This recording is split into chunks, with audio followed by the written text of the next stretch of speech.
पर बैठे हमारे संयुक्त मोर्चा के सभी साथीगण, एक का नाम और टाइम लग जाएगा। मंच पर बैठे हमारे सभी सम्मानित नेता, सामने बैठे हमारे सभी भाइयों, बुजुर्गों, बच्चों, हमारी मातृशक्ति,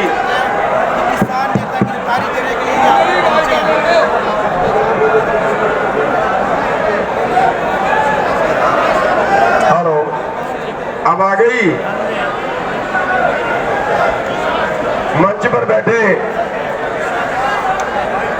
अरे भाई देखो आवाज को क्या हुआ, ये मेरे नाम पे आवाज ही गुम होगी। सरकार की आवाज गुम होती थी, अब सेक्रेटरी की भी होगी यार।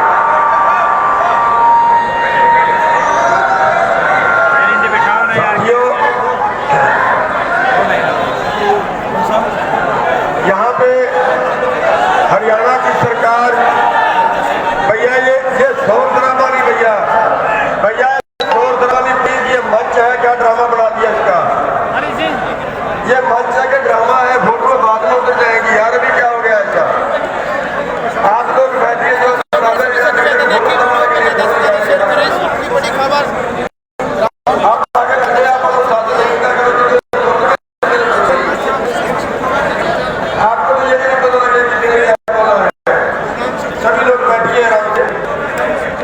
साथियों,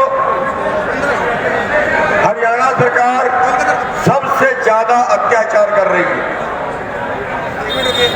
हरियाणा सरकार ने आज तक सैकड़ों मुकदमे हरियाणा के किसानों और मजदूरों के ऊपर दर्ज कर दिए।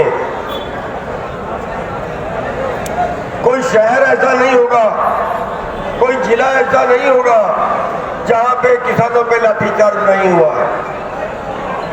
आज फिर एक घटना हो गई है, आज फिर पंचकुला में लाठीचार्ज हो गया है। बहुत से किसानों को आज फिर चोटें आई है। वहां पे भी किसानों ने रोड जाम कर दिया है। उसका मसला भी देखेंगे भी क्या होगा। लेकिन सरकार तानाशाही पे उतर आई है। यहाँ के एमएलए ने जो व्यवहार किया, अमानवीय व्यवहार है। उसके कर्मचारी ने डॉक्टर से जो मेडिकल कराया, डॉक्टर ने ब्लेड से काटा, डॉक्टर ने ब्लेड से काटा, ब्लेड से काट के टांके लगाए गए उसकी गर्दन पर और 307 का मुकदमा दर्ज किया गया।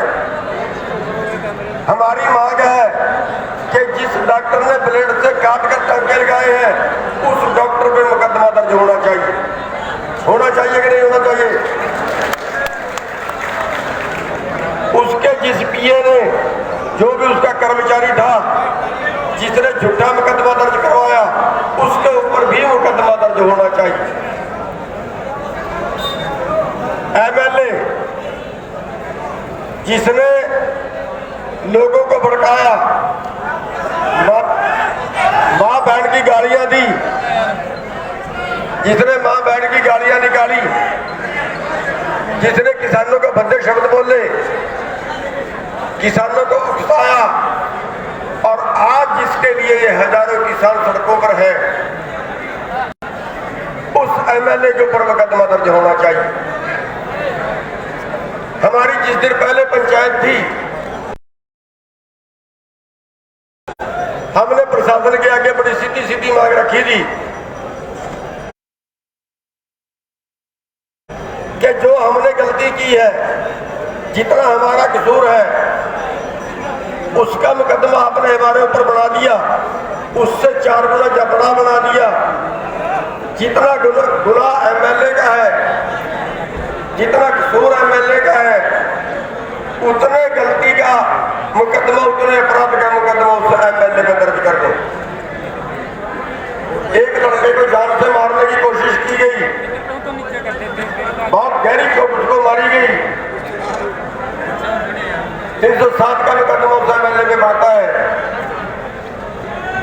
देश को, जनता को भड़काने का मुकदमा उस एमएलए पे बनता है, लेकिन नहीं बनाया गया।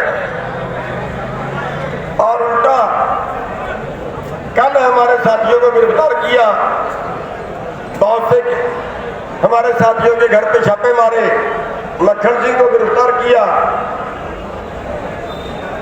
और हमने कल फैसला ये लिया है कि अब सरकार को हमारे पास आने की जरूरत नहीं है, हमें ढूंढने की जरूरत नहीं है।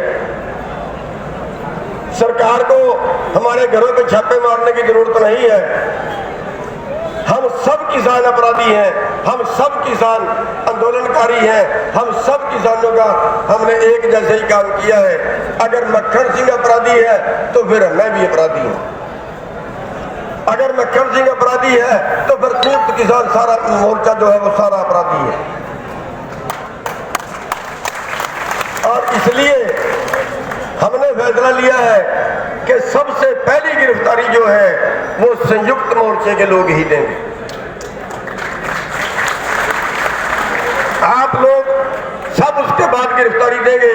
सबसे पहले गिरफ्तारी मैं और टिकैत साहब देंगे और उसके बाद आप लोग आएंगे। और ये सिलसिला तब तक चलता रहेगा जब तक सरकार की नाक नजर गड़वा देते।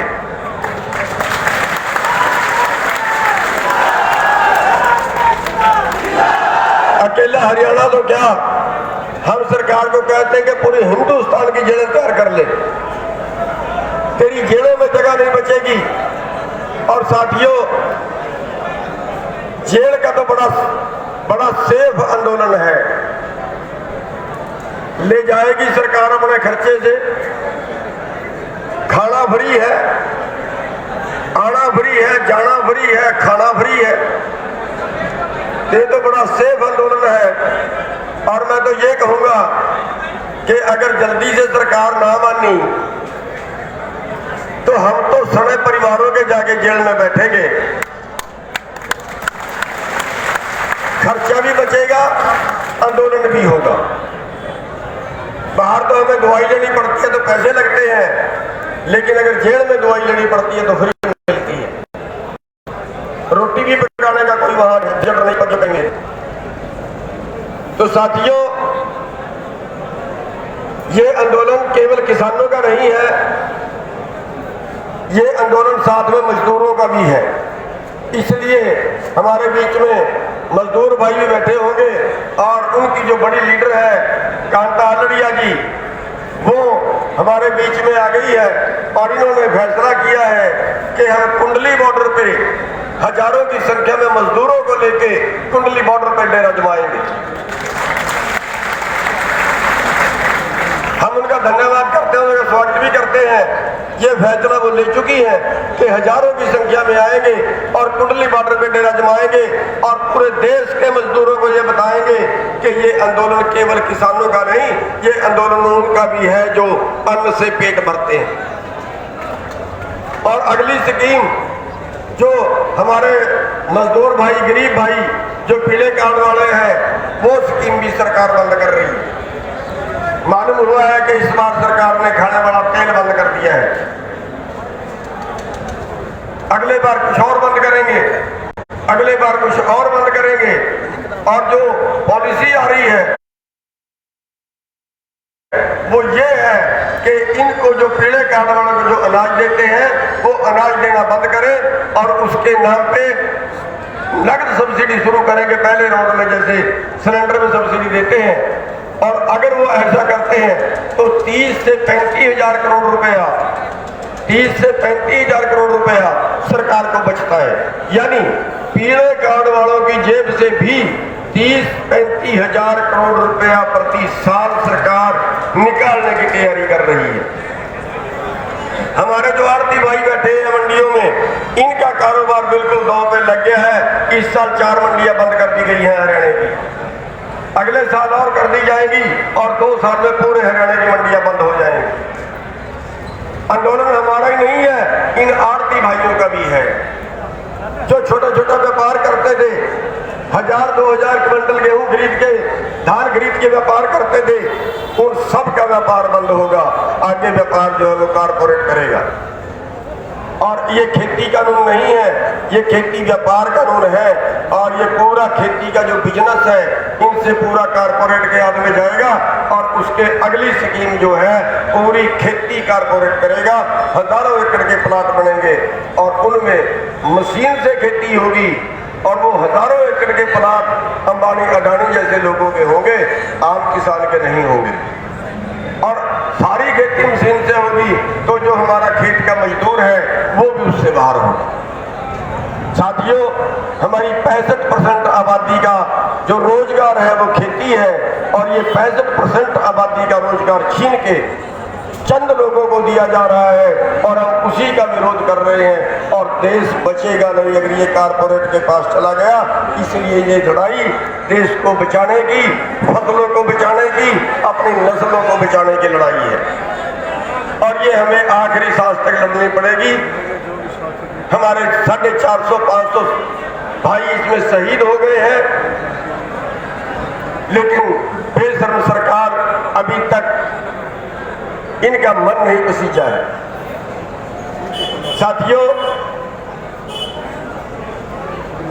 हमें ये आंदोलन और तेज करना पड़ेगा और संख्या बढ़ानी पड़ेगी और दूसरे स्टेट जो है उनको भी ये आंदोलन और तेज कर देना चाहिए। जैसे हरियाणा में तेज है, जैसे पंजाब में तेज है, ऐसे दूसरे जो हमारे प्रदेश हैं उनमें भी इसी तरह से आंदोलन तेज कर देना चाहिए। उन भाइयों को भी इस आंदोलन में इसी तरह की भूमिका निभानी चाहिए ताकि सरकार को रगड़ा लगाया जा सके। और एक चेतावनी हम सरकार को और देते हैं कि अगला जो चुनाव होगा, चाहे वो यूपी का हो, चाहे वो उत्तर प्रदेश का हो, उत्तराखंड का हो, जहां जहां भी चुनाव होगा वहीं वहां पर जाकर बीजेपी की नाक रगड़ने की एक भी सीट नहीं आने। तो बस अब मैं ज्यादा लंबी बात ना करता हुआ अपना स्थान ग्रहण करूंगा और आह्वान करना चाहूंगा पूरे हरियाणा के किसानों से कि आप संयम बढ़ा के लड़ते रहिए। बस एक बात का ध्यान रखिए कि जब हम किसी से कहीं आंदोलन में जाते हैं, जब हम किसी का घेराव कहीं प्रदर्शन करने जाते हैं, हमें लाठी डंडा साथ में नहीं ले जाना। जो लाठी डंडा मारेगा हम उसका बिल्कुल, हम उसके साथी नहीं है, कभी फिर कहो बताया नहीं है। कोई लाठी मारेगा, कोई बट्टा मारेगा, वो देखिए हमारा इसी तरह से 26 तारीख को आंदोलन खराब हुआ है। अगर वो लाल किले पे ना जाता तो शायद आंदोलन खराब ना होता। ये जो भाई बहुत जोश में काम करते हैं ना, ये आंदोलन को आगे नहीं बढ़ाते बल्कि आंदोलन को तोड़ते हैं। हमने किसी की गड्डी नहीं तोड़नी, हमने कोई बट्टा नहीं मारना। हाँ, आंदोलन बिल्कुल करना है, मानेंगे, हम मारेंगे नहीं लेकिन मानेंगे भी नहीं। जो हमारा मकसद है वो जरूर पूरा करेंगे। हमें किसी की गाड़ी के आगे लेटना हो, हमें झंडे दिखाने हो, हमें नारे लगाने हो, सब कुछ करेंगे लेकिन हम हाथ नहीं उठाएंगे। इस बात का विशेष ध्यान रखना है। जो हमारे ऊपर उलाना आता है वो इस बात का आता है कि आपके लोग बट्टे मारते हैं, आपके लोग डंडे मारते हैं। हालांकि वो अपने कुछ आदमी बीच में हमारे मिला देते हैं, सरकार अपने आदमी मिला देती है और वो गड़बड़ी बीच में मिलके कर जाते हैं। इसलिए हम सब ने एक बात का और ध्यान रखना है कि अगर कोई भाई बट्टा मारता है, अगर कोई भाई डंडा मारता है, आंदोलन को उग्र करता है, तो हमारे जितने साथी उसको देख रहे हैं वो उसको तुरंत वहीं पे काबू करें, तुरंत वहीं पे रोके ताकि हमारा आंदोलन में विघ्न न पड़े और उसको समझाएं, उसको बुझाएं, लेकिन उपद्रव ना करने दें। तो साथियों, एक फैसला और कल हमने लिया है और वो ये लिया है कि जहां पे कोई एमएलए मंत्री अपने निजी काम के लिए जाता है, कोई किसी की शादी में जाता है, कोई किसी की मरकत में जाता है, ये संयुक्त मोर्चे ने फैसला लिया है। कल बहुत 1 घंटे तक इस पर डिस्कस चली है। तो कोई निजी काम से जाता है, उस पे जाने का विरोध नहीं करना। हमने केवल जो सरकारी प्रोग्राम है, प्रशासनिक प्रोग्राम है, जैसे किसी चीज का उद्घाटन करने के लिए जाते हैं जो सरकारी प्रोग्राम है वहाँ का हमने उनका विरोध करना है, वहाँ पे हमने उनके आगे प्रदर्शन करना है। तो आपने हमारी बात सुनी, आपने टाइम दिया और अभी 3 बजे का टाइम है हमारा गिरफ्तारी देने के लिए जाने का। उसमें जो गिरफ्तारी देना चाहे, एक बात का ध्यान रखना, ये मत सोच लेना आप जाएंगे और शाम को छुट के आ जाएंगे। 15 दिन लगेंगे पक्के, कोई दिक्कत नहीं जी। कितने भाई रहने के लिए तैयार हो 15 दिन? किसान मजदूर एकता जिंदाबाद, किसान मजदूर एकता जिंदाबाद। अब सरकार देख ले, ये तो मैंने 15 दिन कहा है, अगर 6 महीने पहले तब 6 महीने के लिए भी तैयार हो जाते कि नहीं? तो आपका बहुत